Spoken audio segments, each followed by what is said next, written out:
జగన్ వ్యాఖ్యలకు మంత్రి పయ్యావుల కేశవ్ కౌంటర్ ఇచ్చారు. ఒక్కొక్క స్కామ్ బయటపడుతుంటే వాటిని కప్పిపుచ్చుకోవడానికి జగన్ పచ్చి అబద్దాలు చెబుతున్నారని విమర్శించారు. 5 ఏళ్ల పాటు చేసిన పాపాలు జగన్ ని ఇప్పటికీ వెంటాడుతున్నాయని ఆరోపించారు.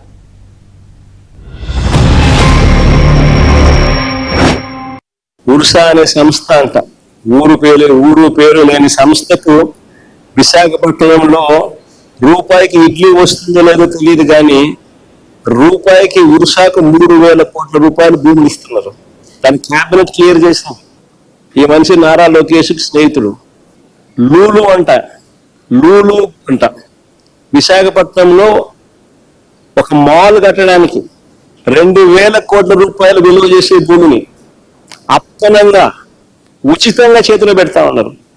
ఎక్స్ప్రెషన్ ఆఫ్ ఇంట్రెస్ట్ పిలవరు, కాంపిటీషన్ బిడ్స్ తీసుకోరు, అప్పనంగా ఇచ్చేస్తా ఉన్నారు. కానీ ఈనాడు రాయదు, ఆంధ్రజ్యోతి చూపదు, TV5 అంతకన్నా చూపదు. మీకు ఎక్కడో భయం చుట్టుముట్టి ఈ మాటలన్నింటినీ మాట్లాడుతున్నారు. భయపడే వాళ్ళందరూ నా చుట్టూ చేరండి అని ఒక నమ్మకాన్ని కల్పించేటువంటి ప్రయత్నం చేస్తూ ఉన్నారు. వెలుగులోకి వస్తున్నాయి ఒక్కొక్క వైపు. ల్యాండ్లో కూడా మీరేం చేశారు?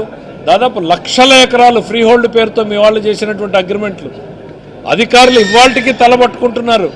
రికార్డు లేకుండా ఇచ్చినటువంటి 3 లక్షల ఎకరాలు, 3.5 లక్షల ఎకరాలకి ఎటువంటి రికార్డులు లేకుండా, ఏ ఆధారము లేకుండా మీరు ఫ్రీ హోల్డ్ చేసేశారు. వాస్తవం కాదా ఇది? ఎవరి చేతుల్లో ఉన్నాయి ఈ 3.5 లక్షల ఎకరాలు? ఇవాళ అధికారులను అడిగితే సమాధానం చెప్పలేకపోతున్నారు.